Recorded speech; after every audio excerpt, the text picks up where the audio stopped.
Hey everybody, it's Eric alongside Rod to review MSU's upcoming annual game against the Oakland Golden Grizzlies. This will be the 23rd meeting between the teams, with MSU undefeated so far in the series. It does include one overtime contest, so obviously 22-0. Before we begin, just want to tell you that Michigan State obviously had a 10-day break in order to work on themselves, which is kind of nice for Izzo, as he mentioned in his press conference a couple days ago. But we also use the 10 days to work on ourselves, and so we're upgrading our YouTube channel and recording. So hopefully you're enjoying it. I encourage you to check it out. If you've just listened to the audio and you want to see some video, you can check that out as our YouTube page. Go over, subscribe. It's a fledgling page. We'd like to get over 1,000 subscribers by the end of the season. It's my goal. We'll see if we get there. You can find it at youtube.com/@TFFINOTS or TIFNOTS. And then if you want to join other supporters, and you can certainly head over to our support page. We'd appreciate it. You can go over to the Final Fours on the schedule.com/support. There you can find ways to support the page. All right, Rod. So let's talk about Oakland and this, annual game. It's going to be at Little Caesars. It's every other year. It's at the Breslin. The other time it's in down to Detroit. It gets an opportunity for Michigan State to highlight their team, I guess you'd say, in the Detroit area, which I think was big early in the season, or the series, I should say, where they were recruiting more in the Detroit area. Greg Campy coming off his best year ever last year, where they, it's interesting. His tenure, he was there before they were even a D1 school, and he's moved through a couple conferences. Now they're in the horizon, and they've had various years where they're better than others. And last year they were a very good team. They made the NCAA tournament. They finally got over the hump and won the conference tournament. And they actually won a first round game and beat Kentucky. And it was a pretty exciting game. So it was definitely, that's got to be the best result ever for the history of Oakland basketball program. But, as things go with most teams this year in mid-major, is that you just get decimated by the transfer portal, graduation, et cetera. And so now Oakland's having a rougher year. They're 3-5 this year. They lost their first Horizon game to Youngstown State. They're 184th overall in KenPom, 223rd in offense, and 148th in defense. Some sort of common opponents worth noting. They lost it by 12 to Illinois. They lost by 21 to Kansas. That's other high major games. So on offense is where they really struggle. Like I mentioned, they're 223rd. They're one of the few teams that are actually shoot worse from three for the season than Michigan State. They're at 24.7%, which was a 360 out of 363 teams. I think Michigan State's up to 340th, I think, right now. They're okay in turnovers, 119th. 2-point shooting is poor at 163rd.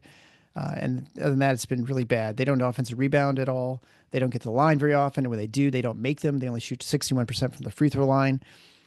Defense is better with their, I don't know what you call it, zone-ish defense they play, which Campy always jokes that he doesn't even know how it works. They don't foul much, but it is, again, it's a weird look. And when people watch it, you can't tell if they're playing man, can't play if they're playing zone. It's never really quite obvious. They're 82nd in defensive rebounding, so they're okay. Middle of the pack against the twos nationally.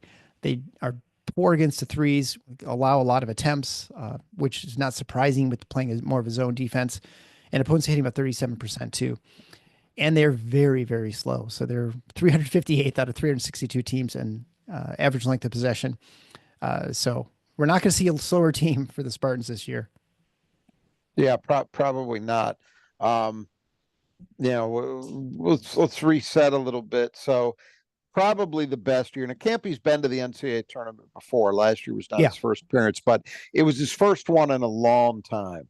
And he had several teams that I think were good enough to have gotten there. I think about the team that he had. Well, yeah, and even going further back, he had some NBA players at different points. I think about that team that took MSU to overtime that had Khalil Felder as their point guard, who played a little bit in the NBA. That it's unfortunate because he's had guys like Khalil Felder is a good example. If he had been able to play in an NCAA tournament game, he might have become a national celebrity for a week because he was that level of player. He was exciting, very, very good, etc. Just didn't work out for those teams, which is part of, it's a lot of the difficulty playing in the leagues that these kinds of these mid-majors play in is they're one bid leagues. So you can have a great November through February, and you just have a bad day in the conference tournament, and it's over. And that's the environment that a school like Oakland operates in. So it was really good to see that program, and Campy is a very, very good coach. I think most of our listeners probably realize that. Get rewarded, and not only by getting to the tournament, but actually winning a game, and not only winning a game, but beating one of the all-time great programs in college basketball history when they did it in Kentucky. And then on top of that, doing it in spectacular fashion. I'm trying to remember the name of the kid who was the kid from Hillsdale, Jack. From Hillsdale. Jack. I'm going to look it up. Oakland. But it was also impressive too because they also knocked Cal Perry out of his job, right? Jack Golke. Well, kind of. I mean, it was kind of coming, but you can say, I think you're right in saying was that the last straw in terms of finally pushing that divorce to happen? Yeah, probably. Jack Golke was the guy who became a celebrity. But the other thing, and I just happened to watch a little bit of this player yesterday, Trey Townsend, who was actually their best player and was a guy that Michigan State had interest in the portal. He ended up going to Arizona, but he kind of became a bit of a name too and played very well in that Kentucky game. And obviously he had another year of eligibility and has opted to transfer up to Arizona and the Big 12 level, and is having a reasonably good year so far for them. So it was obviously stating the understatement of the year. It was an all-time season for Oakland basketball to have those things happen. And that's what their program has been aiming for, that moment in the sun where they got an opportunity and actually beat a Goliath. And, you mentioned they're 0-22 against Michigan State. And, it's going to happen someday. If you keep playing every year, they're going to get a win against MSU someday. We hope that it isn't this year, and we hope that it's no time in the near future. But that's what they've been looking for. And they've beaten power conference teams before. It's not like they're 0 for forever in that regard. But getting that win against Kentucky, as opposed to, if they'd played a Mississippi State, and no offense to Mississippi State, but that doesn't resonate the way that Kentucky does. Beating a Kentucky was really special for Oakland. And I think is kind of a, you're assuming that Campy's not going to have a team capable of winning a national title. So short of that, a game like that is about as good as it's going to get. Maybe the Sweet 16, maybe. Maybe if you got, they had a shot for it, obviously last year, they had a chance to do that. But, it really is kind of a capper for a very long and distinguished career. You mentioned he's been coach there since before they were even a D1 program. So that's kind of a reset where Oakland was last year. But as you also mentioned, it's reality at that level that you're resetting essentially every year. Yeah. And that is the case for Oakland. This is not entirely a different team, but substantially a different team. And, they've got a few guys back that were contributors, but nobody who was a major factor. And they've got some new faces that are important for them. So it's kind of, that's just the nature of things now, is that every year is a reinvention. It's funny because he seems pretty confident in his team. And Izzo, of course, talked positively about them. As always, But I don't know that I see it with this group. They got destroyed in a scrimmage by Michigan. I believe that was also at Little Caesars. Just before the season started. I mean, Michigan won that game by like 42 or something. It was just an obliteration.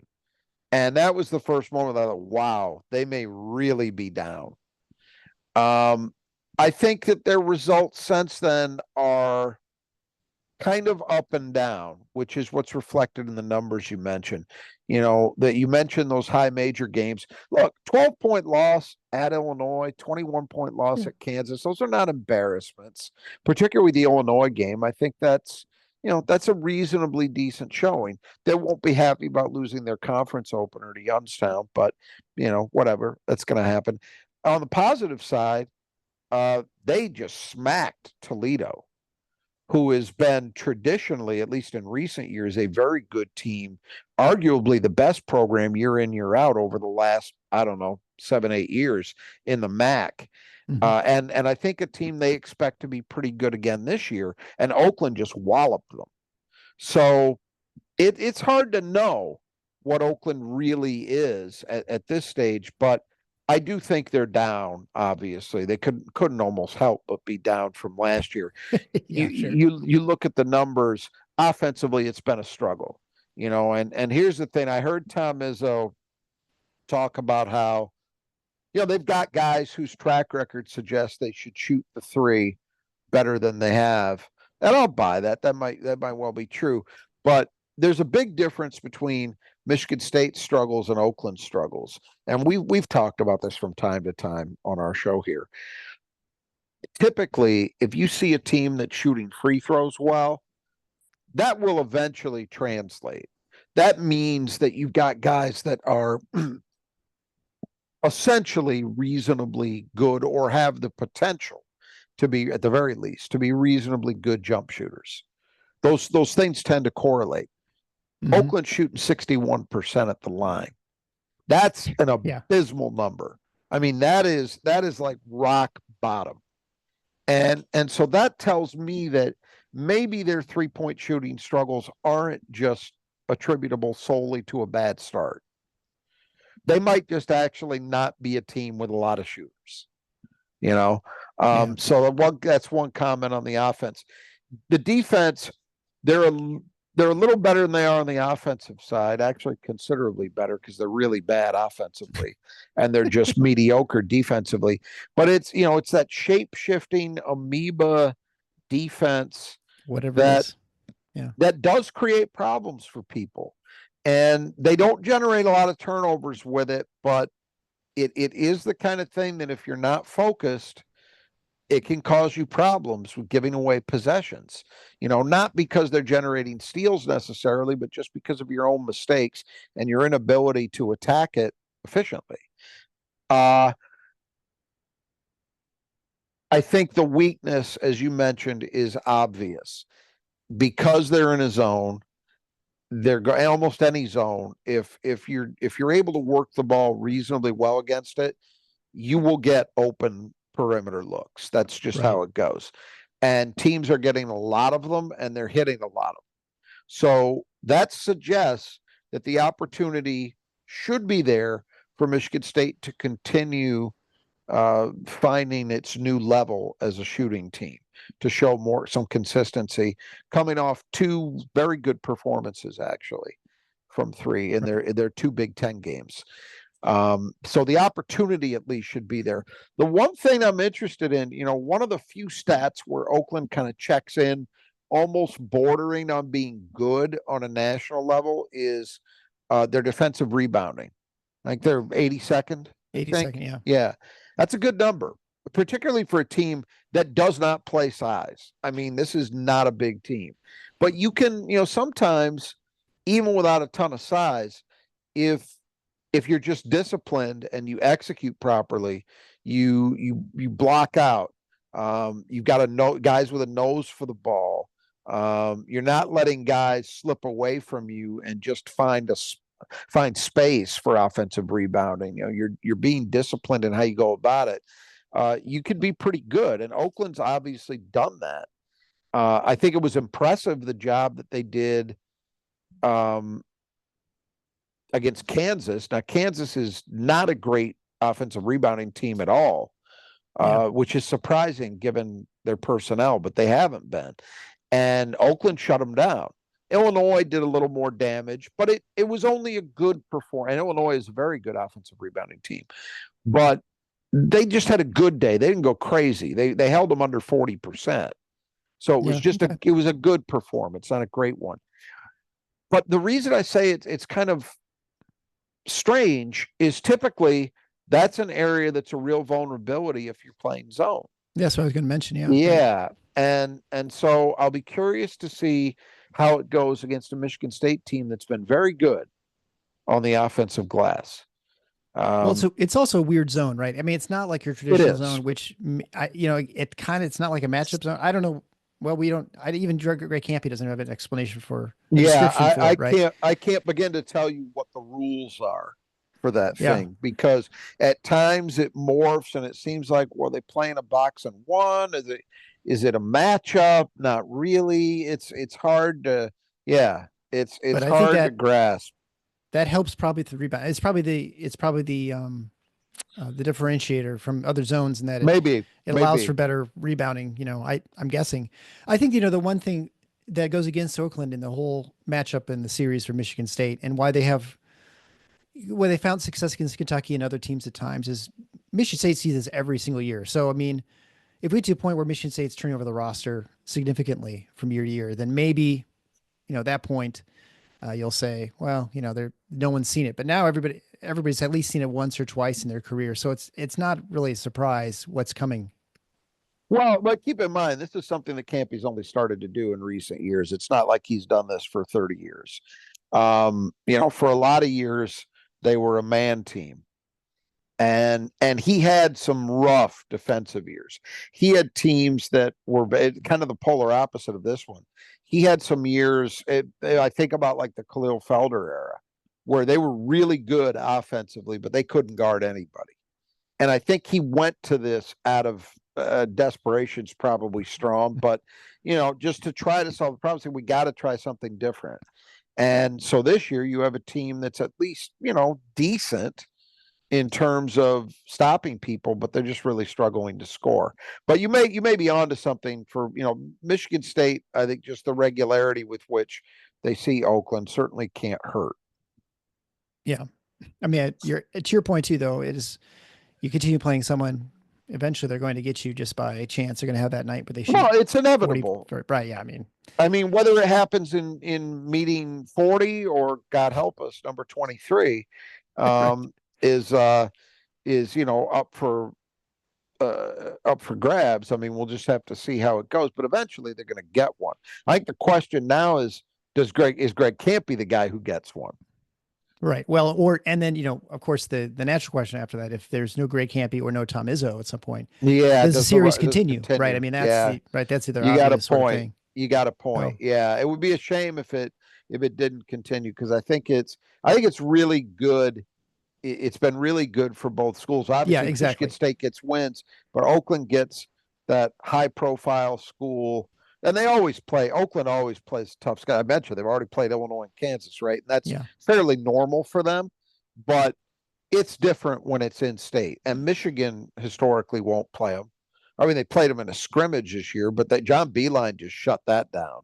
Yeah, he didn't want. He didn't want to deal with Michigan. It, and so. It's been nice for them to get that opportunity where they're playing those games in front of big crowds that are pro MSU crowds, but it also gives their fans a chance. Their fans probably not many are going to Lawrence or to Champaign for those games, but they'll go to East Lansing, or they'll certainly go to LCA to see this, and I think that's great. And the other thing, which is we'll get into later, that's not as much of a factor as it historically has been, but at least if you're looking over the history of the rivalry, I think is a really nice element, is Greg Campy frequently has had teams that were heavily Michigan based in terms of the roster. And a lot of those guys, I mean, he's had multiple kids from the Lansing area, like a lot of them.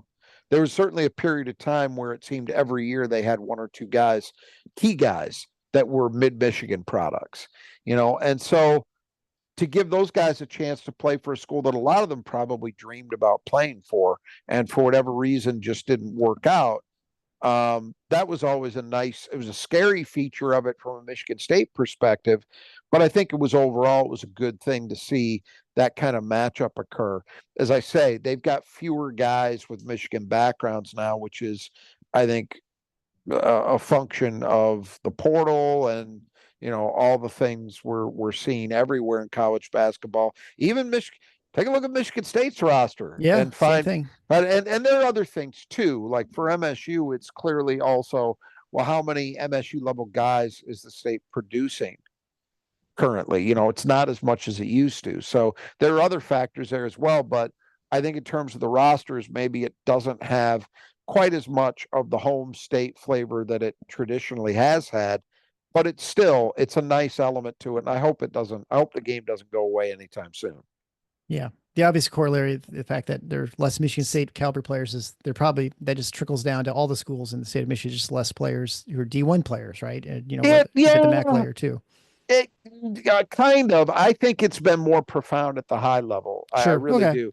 There are guys who can play at the Oakland level. Now the other element is sometimes, for a lot of those years, the MAC schools in state and U of D have not been very active in recruiting within Michigan for whatever insane reason that was. Campy really did for a lot of years.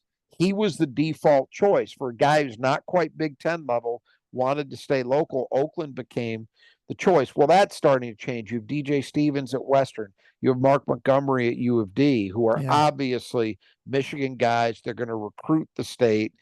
So even Stan Heath at Eastern Michigan. These are all guys who are from the state, and their coaching backgrounds have a lot of time in the state. So presumably the relationships are there as well. I think that's made it tougher on Campy than it was maybe 10 years ago. Yeah. All right. Well, let's work on to as I attempt to fix things here. This is the struggle with doing brand new stuff, so that our camera is not working properly. So talk about the players that the Brothers Adjust Your Gutters. They will fix your gutters. They'll take care of things. So if you need help with gutter work, the Brothers Adjust Your Gutters should be your first call. Whether you're on the east side of the state or the west side of the state, they will be the ones who can take care of you. They'll repair things, they'll replace things, they'll clean things up, whatever needs to be done. The Brothers Adjust Your Gutters can do the job. So I would encourage you to contact them. You can find ways to contact them at our support page at thefinalfoursontheschedule.com/support. And there you can get a hold of them. 10% off if you mention Final Four when you get your estimate. And so they support the portion with the Michigan State player that they have to keep in the gutter on the Oakland. And so we'll go through the lineup here and see who you think, Rod. So we'll start with the starters. DQ Cole, 6'3" senior from Pontiac, played 20 games last year, and he's averaging almost a little over 11 points a game, shooting 34, 27, and 91. You've definitely seen the problems with 3-point shooting, but also 91% from the line, so you suspect maybe that 27% would be a little better. He almost pulls down 4 rebounds a game, and he is kind of the point guard. Yeah, they've actually got a point guard, but they haven't been starting him. So in the starting lineup, for whatever it's worth, he's nominally the guy. Cole is one of the exceptions, what we were talking about. I do think it's reasonable to expect that his 3-point shooting will tick up a bit from where it is currently. And he's an experienced player. I mentioned there's been a lot of turnover, but he was a guy who was mostly a starter for them last year. So he's increased his scoring a little bit. Definitely a key guy for them. Then we have Cooper Craggs, 6'5" sophomore. He played at Novi and Detroit Catholic Central, averaging a little under 5 points a game and 3 rebounds a game, shooting 48, 30, and 78 in about 20 minutes a game. Yeah, that's another guy with those free throw numbers. You would expect the 3-point shooting may improve a bit. Didn't play much as a freshman last year, but has seen his role increase to the point where, again, he's a consistent starter for them. So they'll have hope that he's a guy who can mature into becoming a bigger part of what they do as time goes on. Then we have Jason Woodrich, 6'7" grad transfer from Cleveland State, averaging 7 points a game, 4.9 rebounds a game, shooting 28, 17, and 57. Yeah, those not are a my guy. kind of numbers. Not a guy I have a lot of faith in seeing those deep shooting numbers improving. But again, this part of the equation, right? So Yeah. they get a grad transfer from another school in their league in Cleveland State, and he's playing a big role out of necessity because they need guys to play minutes. Then we have Alan Mukeba, 6'6", 230-pound grad transfer from University of Missouri, Kansas City. He is leading the team in scoring at 13.6 points a game. He's second in rebounding at 5.6 rebounds a game and shooting 53, 0, and 33. So I'm guessing he doesn't hit a lot of free throw attempts at 33%, exactly like a 3 for 9 sort of thing. Yeah, and he's 0 for 1 from 3 on the year. But Mukeba has been their best player. I mean, again, another grad transfer so he comes from I think it's actually Kansas City, just Kansas City now, not Missouri, Okay. Kansas City. But well, I had it Missouri, Kansas Yeah, City it's in our like it's like notes, a Omaha change from Nebraska, Omaha, exactly. Yeah, You've right. seen lots of schools go this route. Yeah. For branding purposes, I assume. But yeah, I mean, Mukeba is an interior guy. I mean, that's really, he's their leading scorer, their second leading rebounder. 230 pounds, so decent bulk, only 6'6". But he's been the main guy so far. And finally, Buru Naivaluru. Naivalura. Naivalora. Naivalura, thank you. You made it seem easy, yeah. So he's playing the 5 at 6'6", 240-pound senior. He played last year where he's averaging 12 minutes a game. So now he's averaging 12.6 points a game, 7.6 rebounds a game, and shooting 58, and 60 on the year. 50 that and was 60. Actually 50. Yeah, it's 50. Yeah, 1 for 2. 1 for 2. I can do that math pretty quick in my head. Right. Naivalora, actually, I shouldn't say Mukeba is definitively the top guy because Naivalora is, he's only averaging a point less a game, but he's averaging 2 more rebounds a game. So he's been really good. Another returnee that's gone from being a rotation guy to a main guy for them. Very productive numbers. Obviously, as with Mukeba, he's not gonna go out and stretch your defense, but he's been effective in the paint, and they're clearly in great need of that. So those two guys are certainly the most productive part of the offense in terms of what they're giving them on the interior. And then moving to the reserves, we have Jalen Jones, 6-foot sophomore transfer from Tennessee State, averaging 5 points a game, 3.4 rebounds a game, leading the team in assists at 3.5 to 2 ratio, shooting 36, 21, and 69. Yeah, he's really the point guard on this roster. And so even though he's not starting, or he hasn't been starting lately, at least I think he's got 1 or 2 starts this year. Okay. But I'm not expecting him to start in this one. But he'll play a lot and obviously gives them a little bit of a different presence offensively. But truly, I mean, even there, it's less than a 2-to-1 ratio.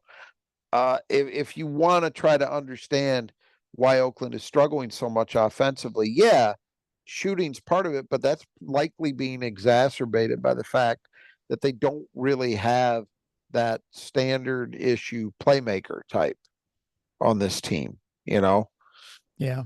It's tough. It's tough. And we talk about it all the time with Michigan State. What's the difference between this year so far and last year? I would argue that, and there are lots of them, but I think where you have to start any diagnosis of that is the improved play at the point. And if you don't have that, it's hard. It's hard to be a good team offensively. Next would be Malcolm Christie, no relation to former Christies we've talked about in the past. 6'5", senior transfer from Dalhousie University, Canadian School A. Averages 5.8 points a game on 28, 28, and 68 shooting. Yeah, so a guy they clearly brought in, I think, hoping that he was going to give him a little bit of a boost. Probably more than 28. From the wing. And yeah, it hasn't really happened thus far. Nassim Masur, 6'3" freshman from Dearborn, averaging 1.9 points a game on 50, 43, and 100, shooting in just 9 minutes a game. Yeah, and this is an interesting one because it's on lower volume, to be sure. But man, on a team that's struggling this much to shoot the ball, maybe there would be something to increasing the role for Masur. We'll see if that happens over the course of the year. Then we have Deng Magic, 6'9". He's the big size on the team, 210 pounder, although that's not size. JUCO transfer, Yeah. averaging a little under a point a game, 1.6 rebounds a game in 7 minutes, shooting 60% from the floor and 20% from the line. So I'm guessing he's 1 for 5. Yeah, it'll be interesting to see if, because they're facing Michigan State, if he plays more than he normally does. You know, you can get away with it a little easier against a MAC school or a Yeah, right. fellow Horizon school. Maybe they're going to feel they need to show a little bit more size, but yeah, not exactly a paint enforcer to steal an old Jim Comparoni line that he used to use with reference to guys like Antonio Smith or Al Anaganye. That's not Majak. Yeah, it's been a struggle. Well, and it's, interesting because, I'm trying to envision this team playing Kansas, and a player like Dickinson, you can sort of double team. You can find ways to sort of neutralize him, but Michigan State doesn't have a dominant center in that respect. So you may be able to get away with being a little bit smaller, but then you may get punished on the boards. And then if that's the case, this guy may not help you much on the boards, right? I mean, Right. if he's 6'9", 210. So Yep. anyway, it'll Well, be interesting to see what happens, I guess. I think the other thing would be, they're not a big rim protection team, Mhm. and he's your longest guy. So Michigan State has proven to be very effective in terms of its guards getting downhill, certainly more than we're used to seeing. So that's mostly what I was thinking about. But you're right, there could be negative aspects to it, even if you're thinking, well, we need him to enable us to play bigger. Right. Finally, we have Isaiah Jones, 6'7", 220-pound junior, transferred in from University of Detroit. He's only played a couple games because he was injured. He's averaging a point a game and 2 rebounds a game. And last year he averaged 5 and 4. Yeah, and he was a starter last year. So he transferred in from U of D before last season, just to be clear. So this is Okay. his second year at Oakland. He was a starter for them. So I think the expectation was, okay, he averaged 5 and 4, so he wasn't a huge impact guy, but he can grow and expand his role. And I think the injuries have held him back, but my understanding is he is back. He played in their last game. So I would think his role is going to increase as he continues to get reacclimated. I don't know whether it'll be we see it in this game or not, but over time, I think he's going to play a much more important role for Oakland, and maybe even as a starter. All right, so then you get to pick who is the player that Michigan State needs to keep in the gutter this game. I'm going to go narrowly with Mukeba over Naivalura. He's been just slightly more productive as a scorer. Neither one of them is a guy who's going to do any kind of real shooting damage from the perimeter. But I'm going to go with Mukeba. Okay. All right, very good. That brings us to the squeegee squad of Grand Rapids, and the player that's going to clean the glass best. Currently, the record is 3-3. We're tied. Thing to focus on right now for squeegee squad of Grand Rapids. Obviously, can clean your outside of the window. Probably, I guess, if you want to get your house clean, maybe it's not a bad time. They'll come out and take care of it. You get 15% off. You mentioned Final Four when you get your estimate, which you can do at our support page, which is always the Final Four is on theschedule.com/support. But they also have interior cleaning of windows, your screens, the windowsills, all the stuff that, frankly, hardly anyone ever does. So they'll come in and do that. It's an easy thing for them to do. They'll get up on the ladders and take care of the outside, the exterior windows as well. They also do some interior painting too. So if you just need a room or two touched up, there's probably no better place to start than to Squeegee Squad in Grand Rapids, get a nice estimate and see what they got to offer for you. This has become a contest pretty much of who gets to pick first, and you are you get to pick first this time. I'm gonna guess who you'll pick, but we'll see. Maybe you'll surprise me. Maybe you'll talk yourself out of the obvious choice. I will not. Jackson Kohler is the man of the year so far in this regard. So I'm going with him until I start seeing evidence that suggests any other choice makes sense. Well, I'm going to be forced to pick someone else, and I'm just going to go with Carson Cooper. Maybe I'm just trying. I'm trying to imagine scenarios where someone else might do it. Maybe this is one of those games where the game gets away from Oakland pretty early. Cooper gets a bunch of time play, and maybe he just gets a little bit more. I mean, it could be Zapala. It could be pretty much anybody else. Obviously, as far as your second choice here, you can envision a scenario with Carr, maybe even Book, or even Jaden's done it too. So I'll just go with Cooper because I got to pick somebody. So we'll go with Cooper and see if he can get the upset and knock it out of Kohler's hands this game. And so then we come to the 5 keys to the game brought to you by Nudge Printing. Nudge Printing, where you want to get your Spartan apparel, whether it's for Michigan State basketball, football, hockey, whatever it might be, just going to the bar, hanging out, whatever with your friends. There's no better place to go than Nudge Printing. It's Michigan based. They have all the licenses for the Michigan logos, or Michigan State logos, excuse me. Well, that's a big slip. You can get all in your Spartan stuff there, whether it's a hoodie, a t-shirt, a jacket. They've got really cool hats now. They got some black hats with the Spartan emblems on it. You can get the old vintage stuff. You get the new stuff, whatever you need. They've just got a massive selection. So really the best thing to do is just go over to nudgeprinting.com, check out their selection. As a listener of the show, 20% off if you type in Final Four just as one word when you go to checkout, and they'll take care of you. And Gabe and Brittany do a fantastic job, Spartan alums, and they can get not only that, but they can get some other schools too. And I think actually Oakland is on there. So if you're someone who's listening who's an Oakland alum, you can probably get something there. Maybe you spend some time with some Spartans, you can both get some stuff there bundled together. Also, as obviously with the holidays coming up, this is a good time. There's still time maybe to get some if you order right away. So I'd encourage you to check on it out. And again, 20% off. You can't beat that. So check out Nudge Printing. So 5 keys to the game. We'll begin. The first one is pace. I mentioned earlier, Oakland plays slow. They make tortoises seem fast. They play they're 360th out of 363 teams. So, Michigan State obviously plays the opposite way. So this is going to be one of those battles. And we usually say that the slow team wins as far as the pace goes. But it's going to be Michigan State's going to have to force the issue when they have the ball. Well, I would say this. MSU has been a little more successful this year than we've seen in other years in terms of still managing to keep the game fast, even when they're playing against opponents who don't want to do that. And part of that is, we know Oakland's going to take a lot of time when they have the ball. But honestly, Michigan State, because of the way they defend, that's standard in their games. It's not new that happens. So the real key from an MSU perspective, I think, isn't so much, can we speed the game up in total? Because you're not going to be able to, as much as can we keep playing fast when we have the ball. So some of that may be turnovers. Now, Oakland isn't a terrible turnover team, but they do commit them. So can MSU can they make it so that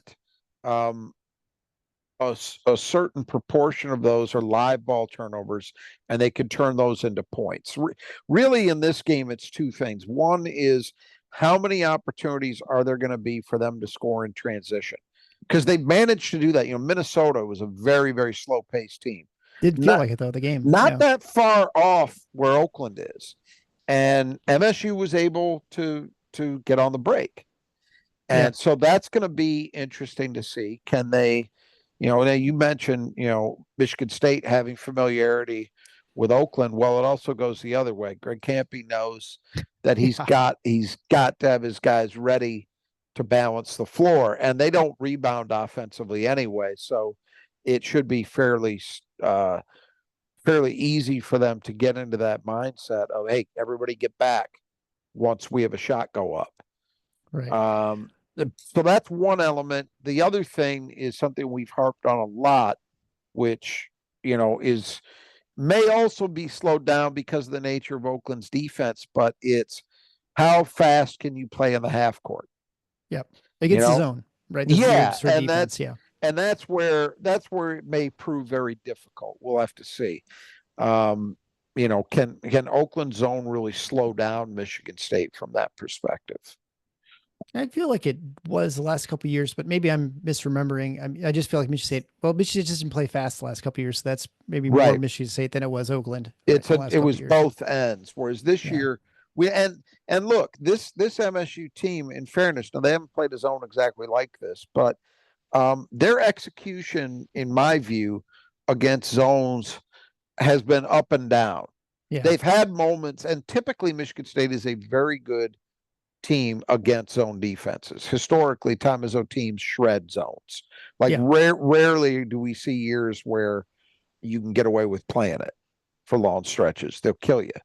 This team has been, as I say, up and down. They've had stretches where they've looked very, very good, and then they've had some others where they seem to get taken out of sorts. And they haven't seen anything like this. So that's going to be interesting to see how those young guards in particular, Fears, Richardson, Holloman's not so young anymore, but you get my point. Yeah. How they diagnose it, get MSU into the sets they want to be in, and how they attack it. Yeah. Well, and I feel like the struggles of the zone this season have primarily been just an inability to hit outside shots. And that was earlier in the season. I think it was Samford played a lot of, I think it was Samford that played zone. And then they just couldn't really, they couldn't hit, they were wide open shots, great looks, and they just weren't hitting them. And that makes it a lot tougher against the zone if you can't shoot. I do think one element that I think is an outstanding issue that we haven't seen get solved just yet is it's a very important thing generally. Who's your guy operating in the middle? Right, who's getting into that gap at the free throw line? And they've tried different guys. I've seen Cohen Carr play there. I've seen Booker play some minutes there. I've seen them do it with guards. It'll be interesting to see what route they choose to take in this game. Who's going to be in that role? It'll be multiple guys because of the nature of how MSU plays, how many people they play, right? It's not just going to be one guy, but that's important to start getting sorted out. I mean, I have to be honest, the guy that I wouldn't have said this about maybe 4 weeks ago, but I'm starting to get to the point that I think he might be able to do it. I'm wondering if maybe Jackson Kohler might be a good option because ideally you also, besides having the ability for somebody in that role to hit a shot and to make a pass, you also want somebody, if you've got the option, with some size so they can see. Sure. If you're putting a 6'1" guy in that role, it can be tougher. If it's a 6'9" guy, that's a different thing. And you think about guys that, the classic examples for Michigan State over the years were guys like AJ Granger or Goran Sutan. Draymond Green, yeah. And guys with size, passing instincts, the ability to hit an open 15-footer if you're going to give it to him. Jackson's showing, he's shown that he can hit those shots.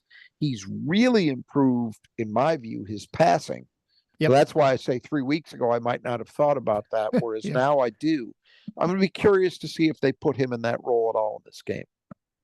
I've always thought the natural choice would be with Fiddler. That seems like a shot that he's there's a good one too. Knocking down Absolutely. Too, right? Absolutely. And you feel comfortable in driving. He didn't do it when they were playing the zone before, and I don't know if that's and we'll see. We'll see if things have changed a little bit since then. It's also dictated to some extent by your personnel in total. So you need to have multiple guys who are threats on the perimeter. If you don't have guys that can knock down open shots, well, that's a problem. And it may be that Frankie has been out there in lineups where they need him on the arc. I don't know.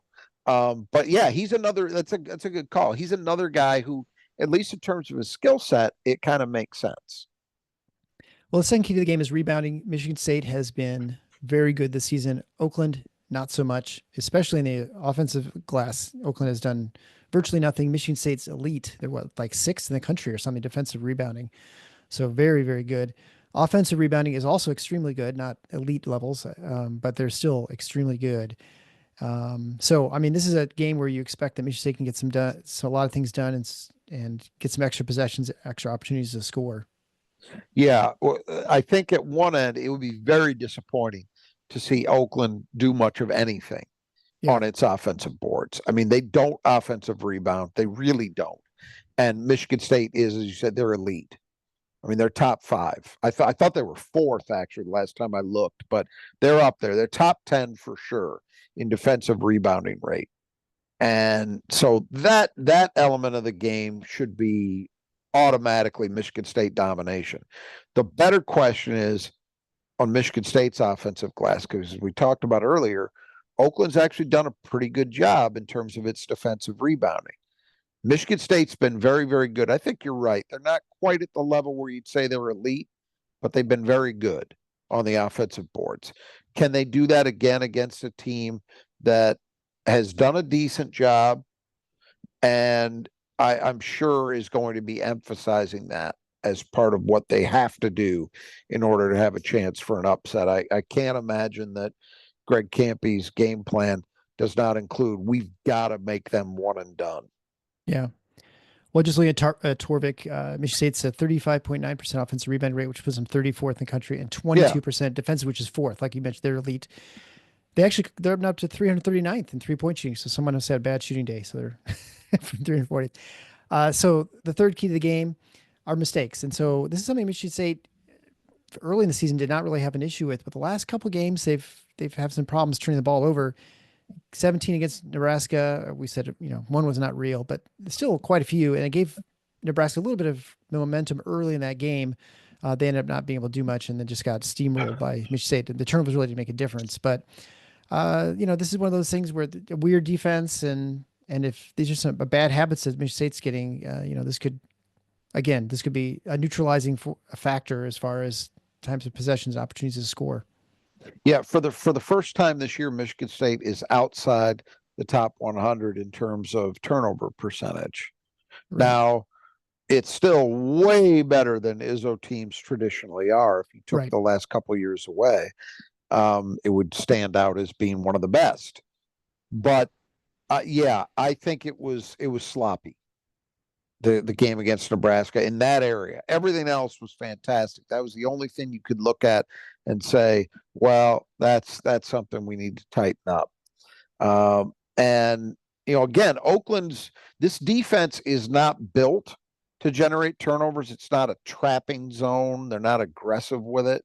But if you're not sharp, you could still end up having problems it would be more about what Michigan State is doing rather than what Oakland is doing, if it happens. Yeah. And you could see a scenario where they're not sharp. They're not seeing it.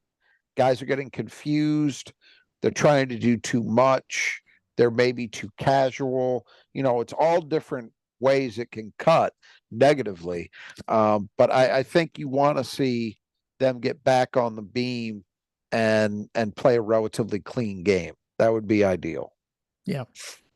Fourth key of the game is the perimeter. So a couple games of good shooting from outside the arc from Michigan State. I mean, is this, which is the real Michigan State? We assume it's kind of the one we've seen the last couple games, but they also were the ones playing those games earlier in the season, when they were dreadful. So hopefully they just kind of have hit their new level and they start cruising from here on out. Well, we mentioned that this is a game where I think the opportunities are going to be there. Right. Oakland has really struggled in terms of holding opponents' 3-point attempts down. And teams are also hitting a very good percentage against them too, but it's more the attempts, which when you put that together with the fact that we know they're playing zone primarily, pretty good indicator. I haven't watched a lot of Oakland basketball this year, but those things add up to being a pretty good indicator that they're giving up a lot of high quality looks from three. They're giving up a lot of good shot opportunities. So from an MSU perspective, what that means is you should be getting a great chance to continue to build your jump shooting momentum. Right. They should be there. Now, does that equate to MSU hitting a good percentage of them? Well, that remains to be seen. But, I think that's one of the things that I'm looking for. They've got these 3 games, this being the first of them and the rest of the month, where some will be more competitive than others, but there's an opportunity here to, I think, continue to build momentum in that area so that by the time we get back to Big Ten play, there's not any kind of confidence issue anymore. Nobody's overthinking it. Nobody's squeezing. You're just playing. That's where you want to get to. And so I do think it's important. Not so much that I think, oh, MSU's got to be dialed in to win this game. No, it's not that. But I think for longer term purposes, you want to see this continue. Yeah. Well, you don't want it to be something they're thinking about anymore going Yeah, forward. Like that's you just right. want to That you play just other play. stuff, right? Yeah. That you just go in every game and you just play and you don't think about it, you don't dwell on it. And that's going to be a much, much better position to be in. Yeah, we'll see how that 10-day break helps Michigan State and from this perspective too, Well, because it can go cut both ways. You can get maybe you're kind of rolling after the first two Big Ten wins, and then you kind of regress, or maybe you actually have worked on some things, and maybe we start seeing Cohen Carr like shoot more jump shots. So I'm not saying threes, but yeah, I mean, he might feel more comfortable from 12 feet or something, right? Like that's not high his game. That's not high on my personal agenda right now, No, but we'll see. no, I understand, but I'm just saying that this is the time I think where you see those changes sometimes in a game from players, and so you might see that from him. You might see more from not Hauser, from Kohler too, or now Cooper. In fairness, some of this period was devoted to exams. So it wasn't like that's right. I forgot. Right. I know it's hard to remember that sometimes. It's so I just say that to say, well, they haven't been going 2-a-days. Yeah, right. For 10 days. But you're right. You hope that that's usually the goal, which is you have these stretches of time. And, and honestly, the rest of this month is sort of that where they only have whatever it's going to be. What is the date of the game? The 17th? 17th. So over the next 14 days, they only have one game a week. Now you've got the holiday in there, but there are going to be opportunities over the rest of this month to continue to work on us, so to speak. Yeah. And you're right. That's where you hope that you see, I would say, like, one thing I'm curious about, and I'm glad you brought this up because I didn't really have it in the notes, is, might this be a time that I don't know where the opportunities are for him, honestly, but might this be a time that we see Kurt Tang maybe kind of force his way into playing a little more? Again, I don't know where those minutes would come from, but that's one kind of thing. You would normally be talking about Jace Richardson, but Jesus, if he goes up another level, you're talking about All-American. So we don't really worry about it with him. But I do think guys like, can Xavier Booker build on a couple decent games lately and continue to build momentum and find a consistently higher level of play? You mentioned Cohen Carr kind of continuing to expand his game. Jackson Kohler maybe finding just a little more consistency offensively. Jaden Akins maybe finding a little more consistency in terms of his ability to put points on the board. There's a lot of little areas you could see just a little bit of positive movement making a big impact if they happen. All right. So the fifth key to the game is the Super Bowl. This is generally because we have a lot of in-state kids who didn't get offers or weren't recruited by Michigan State. This is an opportunity to sort of shine against the best program in the state. A little bit less so this year as we went through the lineup. A lot of players who aren't from the state, but anyway, it's still, 22 in a row. At some point, Oakland wants to get that first win. Well, and it's down from where it's been. It's not non-existent. They've got 3 guys in the likely playing group that are Michigan kids. Now, on the Michigan State side of things, let me think about this. You got Carson Cooper, you've got Jaden Akins, and that's it, right? In the playing group. So you've only got 2 guys from Michigan State who are likely to see the floor who are Michigan kids. Now, you could maybe toss Jace Richardson in there because of the legacy bit, but it's still different because he didn't grow up here. He didn't play in Michigan, so he doesn't have any relationships with anybody. So in years prior, it's been a totally different deal. Like, you had a lot of guys on these 2 teams who had played each other a ton in high school, had been AAU teammates, had been high school teammates. I can remember Oakland had, and I'm drawing a blank on the kid's name. He was a big kid, who had played with Denzel Valentine and Bryn Forbes at Sexton. Oh yeah, I can't remember his name. He was a very good player. Yeah. Those were common elements, or they'd have a kid from Okemos or a kid from DeWitt or a kid from I guess those two programs. Hazlitt, I think Hazlitt. Well, they had a kid from Hazlitt last year. Yeah. I was thinking. Yeah. But that's been very common over the course of these 22 years, those kind of dynamics. We don't really have that in play this time around. But so you don't have that extra oomph to it. But what you do have is you still have the, hey, we're David and somebody's handing us a slingshot to go at Goliath, right? And so you could say, well, it's, they have those motivations when they play in Illinois, they play at Kansas, and it's the same here. So there's still that dynamic in play, even if it doesn't have quite that same level of, hey, we wanted to play for those guys and they told us we weren't good enough. Let's prove them wrong. Let's show them. We don't have quite that, but you've still got the, mid-major school, and it is still, even if guys aren't from the state of Michigan, it's still a Michigan school against a Michigan school. You're playing in, LCA. You're going to have fans, mostly Michigan State fans, but you're going to have an Oakland turnout to be sure as well. So it's still got dynamics that play in Oakland's favor, that Michigan State's got to be willing and able to match, right? Right. Yeah.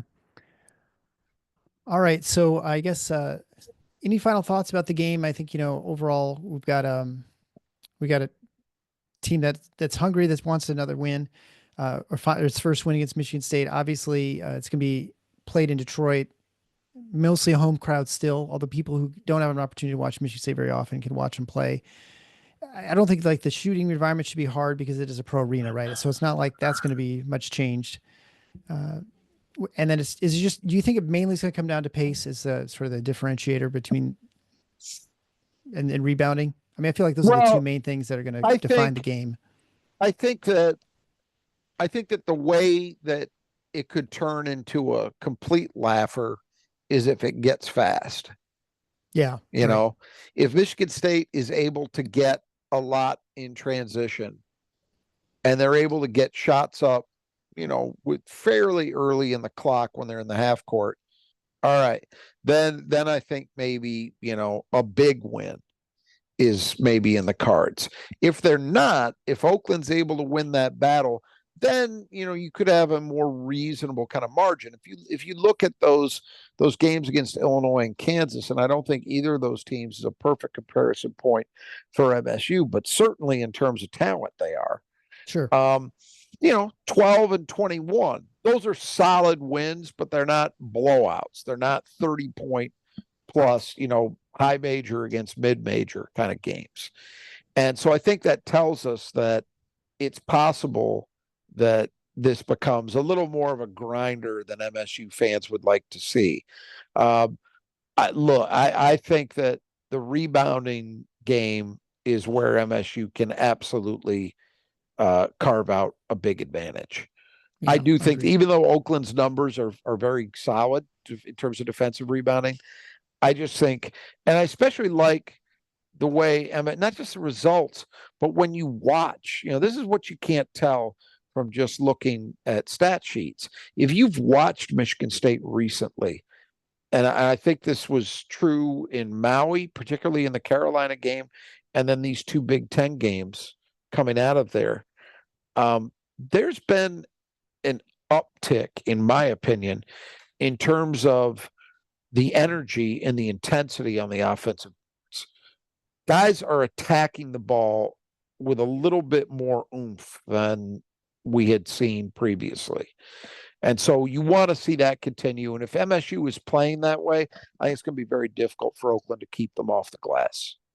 Yeah, no, I agree. I think this is a game that Michigan State, I'm not as worried about this. Although this is, I think the overtime game was the one, totally different team, obviously, but I think it was the one that was an away game. I don't think it was at Breslin Center. I think it was I think you're right. I think I think that it was was in maybe the it's over. Auburn I think, Hills then. Maybe I don't think it was at Little Caesars. I yeah, think it maybe was it was. Yeah, probably maybe it 10, was at the. 12, 15 years ago. I don't remember It when was exactly. well, It was long. it was Denzel Valentine's senior year, Oh, and so I was he didn't play in 16 or that. something. It was Right. it was well, it was 2015. It was 15. Yeah, December of right. 15, so Yeah. it was 9 years ago. Yeah, that I think that game was at the Palace. That was a Yeah. game that again Denzel didn't play, which also was a factor there. But Bryn Forbes had a huge night and really was the key. And I think he might have had 30 plus points in that game, and it was his shooting that was really the difference maker. But pretty sure that was at Auburn Hills. All right, we'll leave it there. We'll be back after the game, obviously, on Tuesday night. So until then, the Final Four is on the schedule. Go green.